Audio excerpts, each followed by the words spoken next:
ہمارے پھر آ گئے بھائی اپنے ندیم سرور صاحب پھر آ گئے. او جی ندیم سرور.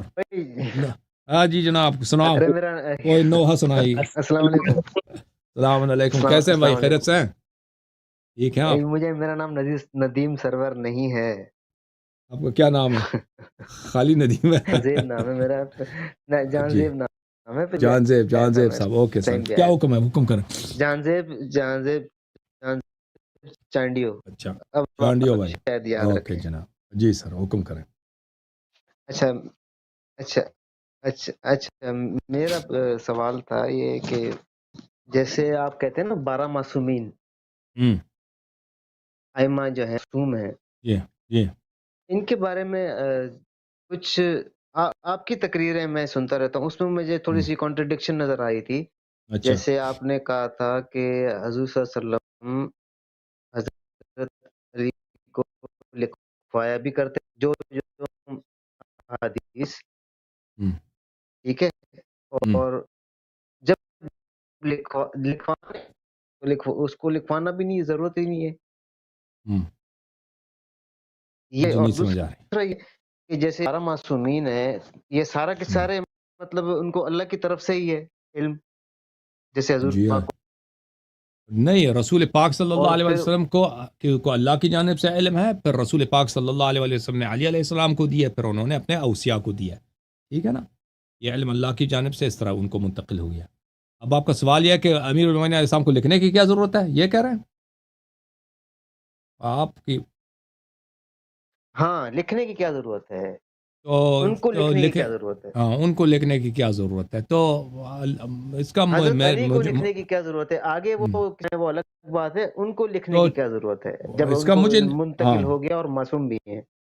جب ان کو لکھا دیا تو اس کا مجھے جواب نہیں آتا، لیکن اس کا کوئی غلط نہیں ہے اگر لکھا جائے، علم کو قید کیا جائے کہ بعد میں یہی کتاب جو رسول پاک صلی اللہ علیہ وسلم کے نص کلمات ہے، نص املا ہے، وہ ان کے فرزند امام حسن علیہ السلام کے پاس ہو، پھر امام حسین علیہ السلام کے پاس ہو، پھر امام زین العابدین علیہ السلام کے پاس ہو، تو اس میں کوئی قباحت تو نہیں ہے. اگر وہ نہ بھی لکھتے نا، آپ کی بات صحیح ہے، نہ بھی لکھتے وہ ایسے زبانی منتقل کر دیتے، اس میں کوئی کمی کاسی نہیں تھی. لیکن اگر ان کے نص الفاظ لکھے جائیں، وہ کتاب ائمہ علیہ السلام کے پاس ہوں، اور آئندہ دور میں جب امام زمانہ علیہ السلام کا ظہور ہو، وہ کوئی کام کر لے، مثلا کوئی کام کر دیں، تو لوگ ان پہ اعتراض کریں کہ آپ نے یہ کام کیوں کیا، تو وہ کتاب نکال دیں کہ بھئی دیکھو میرے جد نے یہ لکھا ہے، یہ رسول صلی اللہ علیہ وسلم کا فرمان ہے کہ میرے جد امام علی علیہ السلام نے لکھایا، ان کو لکھایا ہے، یہ اس میں یہ لکھا ہے کہ تم اس طرح کرو. تو اس میں بڑے فائدے ہیں. اگر نہ لکھتے تو اس میں ان کے ذاتی طور پہ کوئی نقصان نہیں تھا، کیونکہ وہ معصوم ہے. اور رسول پاک صلی اللہ علیہ وسلم کی کئی احادیث ہیں کہ وہ کہتے ہیں میں نے اللہ کی مقصد اس بارگاہ سے میں دعا کیا ہے، اللہ کی بارگاہ میں دعا کیا ہے کہ آپ کبھی کسی بات کو بھول نہ جائیں، میں آپ کو جو علم دیتا ہوں نا بھول نہ جائیں. خود امیر المومنین علیہ السلام کہتے ہیں کہ جو میں نے پیغمبر سے سنا میں نے کبھی اس کو بھولا نہیں. یہ رسول صلی اللہ علیہ وسلم کا معجزہ ہے، اور قرآن کی آیت ہے وَتَعِيَّهَا أُذُنٌ وَاعِيَةٌ.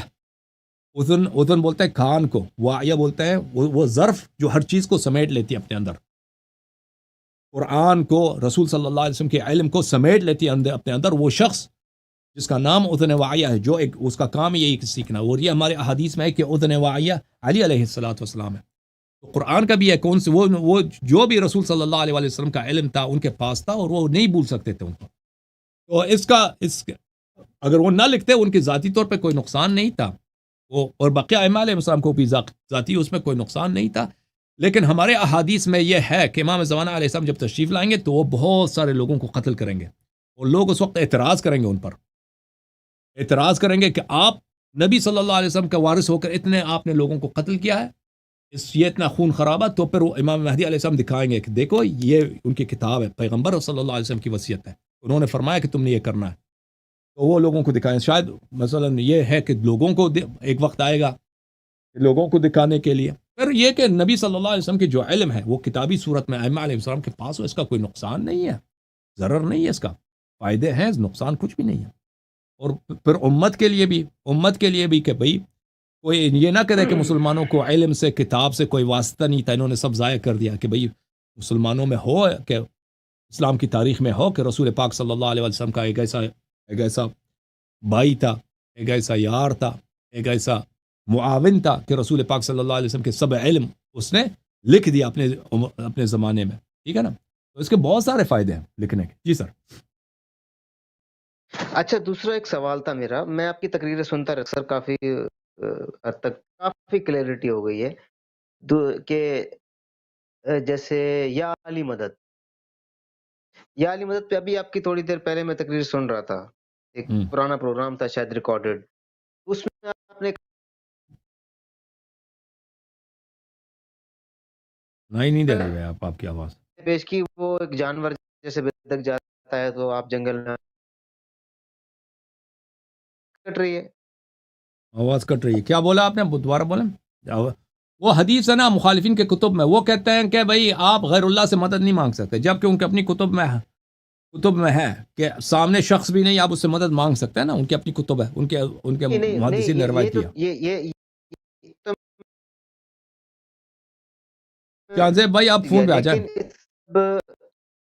کہتے ہیں کہ وہ اللہ کے فرشتے ہیں، ان کی مخصوص جگہ پہ ڈیوٹیز رکھی ہوئی. اب تو ٹھیک ہے نا، وہ سامنے نہیں ہے، اسے آپ مدد مانگتے ہیں نا، نظر نہیں آ رہا آپ مدد مانگ رہے ہیں، ٹھیک ہے نا. تو شرک نہیں ہے، پھر غیر اللہ سے مدد مانگنا شرک نہیں ہے. ختم بات. ہمارا یہ اتنا ہی نقطہ ہے نا کہ غیر اللہ سے، اللہ کے علاوہ کسی اور سے طلب کرنا، مدد کرنا، یہ اس کی عبادت نہیں ہے. شرک عبادت، غیر اللہ کے علاوہ کسی دوسرے کی ہم عبادت کریں وہ شرک ہے. ہم آپ سے مدد مانگتے ہیں، فرشتے سے مدد مانگتے ہیں، یہ شرک نہیں ہے، ٹھیک ہے نا. اگر فرشتے سے مدد مانگ سکتے، فرشتے کو نہیں دیکھ رہے آپ، اس سے مدد مانگ رہے ہیں، یہ شرک نہیں ہے. تو اسی طرح اللہ تعالیٰ نے اہل بیت علیہ السلام کو ہمارا سہارا، ہمارا سپورٹ، ہمارا غوث، ہماری پناہ قرار دیا. ان سے مدد کرنا یہ مانگنے شرک نہیں. تو میں معذرت چاہتا ہوں جان زیب بھائی، آپ واٹس ایپ پہ آ جائیں اگر کوئی مزید سوال رہ گئے آپ کے، کیونکہ آپ کی کال کٹ رہی ہے.